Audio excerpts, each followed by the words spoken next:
Hi hello வணக்கம். நான் தான் Shabdeena. Welcome back to Shabdeena's kitchen. நம்ம சேனலில் சூப்பராக இந்த பிரியாணி மசாலா பவுடர் எப்படி பண்ணுறது பார்க்க போகிறோம். நிறைய பேர் கேட்ட விஷயம் வந்து நம்ம இதுக்கு முன்னாடி பிரியாணி பண்ணோம்ல, அந்த பிரியாணி பண்ணும்போது நீங்கள் பிரியாணி பவுடர் மசாலா யூஸ் பண்ணலையா சொல்லி நிறைய பேர் கேட்டாங்க. இது ஒரு டைப்ஸ் ஆஃப் பிரியாணி.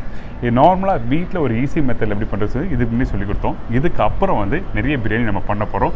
அதுக்கு வந்து இந்த பிரியாணி மசாலா பவுடர் யூஸ் பண்ணி தான் நம்ம பண்ண போகிறோம். ஸோ அதனால் இன்றைக்கி நம்ம சேனலில் இந்த பிரியாணி மசாலா பவுடர் எப்படி பண்ணுறது பார்ப்போம். அது மட்டும் இல்லாமல் பிரியாணி மசாலா பவுடரில் நிறைய ஸ்பைசஸ் யூஸ் பண்ணாங்க. அது எதுக்காக யூஸ் பண்ணால் சொல்லி செய்முறையில் கொடுத்துருக்கேன். கண்டிப்பாக ட்ரை பண்ணி பாருங்கள். இப்போ இந்த ப்ரிப்பரேஷன் தேவையான பொருட்கள் பார்த்தலாமா?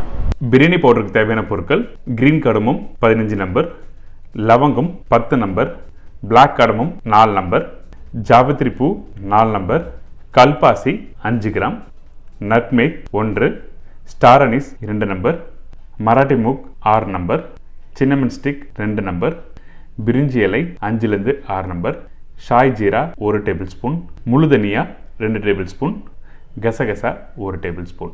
இதாங்க இந்த ப்ரிப்பரேஷன் தேவையான பொருட்கள். இப்போது இந்த பிரியாணி பவுடருக்கு தேவையான பொருட்கள்லாம் பார்த்தாச்சுல. இப்போ இந்த பிரியாணியில் வந்து இந்த ஸ்பைசஸ்லாம் இதெல்லாம் ரொம்ப ரொம்ப இம்பார்ட்டன்ட் ஸ்பைசஸ் ஃபார் பிரியாணி நான் சொல்கிறேன் உங்களுக்கு.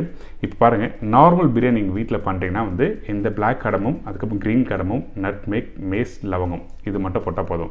இதே வந்து ஹைதராபாதி பிரியாணி பண்ணும்போது இந்த பிளாக் பெப்பரும் அதுக்கப்புறம் கசகசா ரொம்ப இம்பார்ட்டன்ட். எதுக்காக பிளாக் பெப்பர் கசகசா யூஸ் பண்ணான்னா, ஹைதராபாதி பிரியாணி எப்பவுமே கொஞ்சம் ஸ்பைஸியாக இருக்கும். ஃப்ளேவர் கொடுக்கறது வந்து இந்த கசகசா. ஸோ இந்த மாதிரி ஸ்பைஸ்லாம் எதுக்காக யூஸ் பண்ண தெரிஞ்சுட்டு யூஸ் பண்ணால் நல்லது. இதுக்கப்புறம் அடிஷ்னலாக இன்னொரு ட்ரேயில் இன்னும் ஸ்பைசஸ் இருக்குது. அது எதுக்காக இதில் ஆட் பண்ணுறாங்க நான் சொல்கிறேன் உங்களுக்கு. நீங்கள் வீட்டில் பிரியாணி பண்ணும்போது கரம் மசாலாவும் சேர்த்து யூஸ் பண்ணாங்க.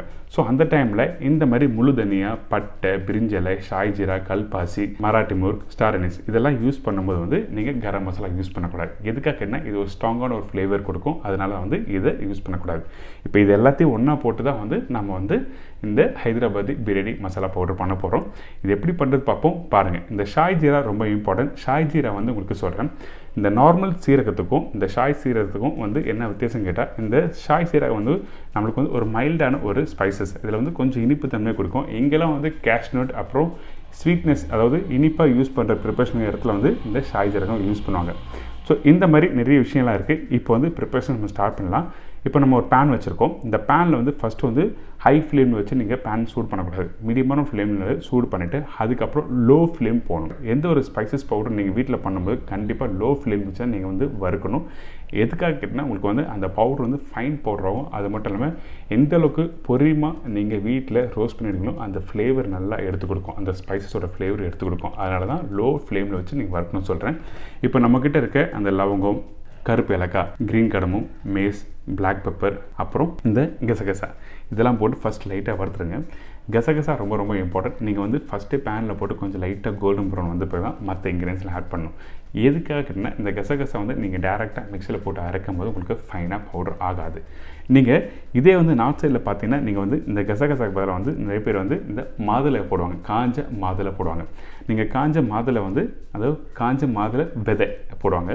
அப்படி போடணும் ஆட் பண்ணால் நல்ல ஒரு கலர், நல்ல ஒரு ஃப்ளேவர் கொடுக்கும். அது நீங்கள் அப்படி இல்லாத பட்சத்தில் வந்து நம்ம வீட்டில் இருக்க இந்த கசகசா யூஸ் பண்ணலாம். இப்போ முழு தனியா, ஷாய் ஜீரா, கல்பாசி, ஸ்டார் அனீஸ், மராட்டி மூக்.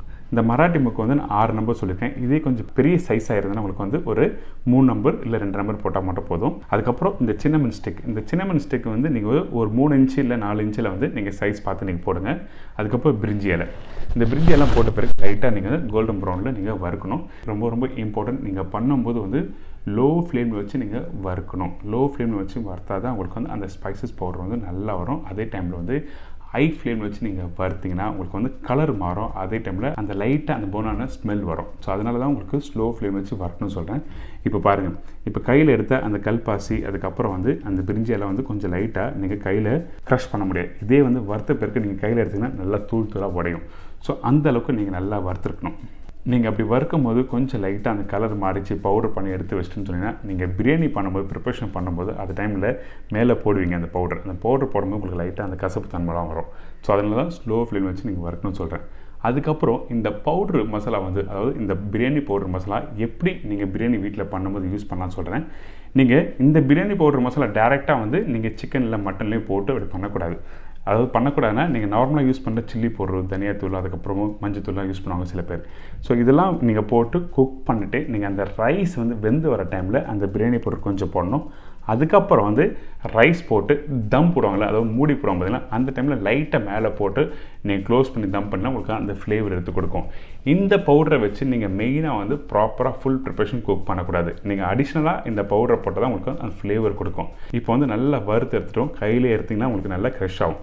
அதுக்கப்புறம் இந்த மிக்ஸி ஜாரில் போட்டு நல்லா பவுடர் பண்ணி எடுத்துகிட்டு வந்திருக்கேன். இங்கே பாருங்கள், இந்த அளவுக்கு நல்லா ஃபைனாக பவுடர் அரைச்சிருக்கணும். நீங்கள் இந்த பவுடர் வந்து பிரியாணி பவுடரை பொறுத்த வரைக்கும் நீங்கள் ஜலிக்க வேண்டிய அவசியம்லாம் இல்லை. லைட்டாக நீங்கள் கொஞ்சம் குறை இருந்தால் தான் இந்த பிரியாணி பவுடர் நல்லாயிருக்கும். இன்றைக்கி இந்த பிரியாணி பவுடர் மசாலா எப்படி பண்ணுறது சொல்லி கொடுத்துருக்கேன், கண்டிப்பாக ட்ரை பண்ணுங்கள்.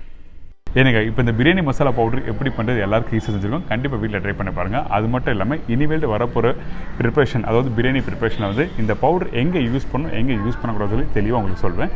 அதுவரை உங்கள் இடமிருந்து விடைபெறுவது உங்கள் சப்தினா. நன்றி, வணக்கம்.